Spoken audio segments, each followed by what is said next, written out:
හැමෝම මගෙන් අහපු මේ ලස්සන කේක් එක හදපු විදිහ වීඩියෝ එකක් තමයි මම මේ අද අරගෙන ඇවිල්ලා තියෙන්නේ ඔයාලට.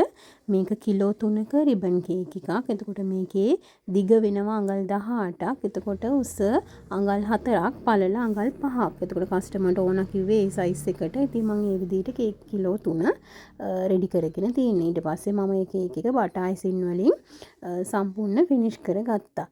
එතකොට ඊට පස්සේ මම ෆිනිෂ් කරපු කේක් එක පැලට් නයිෆ් එකෙන් පොඩි ඩිසයින් එකක් ගියා කේක් එකේ උඩ. මොකද ඒකෙන් කේක් එකට ලස්සනක් එන හින්දා කේක් එකේ උඩ මම පැලට් නයිෆ් එකෙන් ඩිසයින් එකක් ඇඳගත්තා. ඊට පස්සේ ඒකට සුගර් බෝල්ස් දාලා සිල්වර් කලර් එකෙන්, මොකද මේක 25 වෙනි ඇනිවර්සරි එකක්. ඉතින් ඒකින්ද ඒ විදිහට රෙඩි කරගත්තා. ඊට පස්සේ මට උමනා සයිස් එකට මම වේපර් පේපර් පාටි හදාගත්තා. එතකොට මේ පේන්නේ සුගර් ෆ්ලවර්ස් මම හදාගත්තා.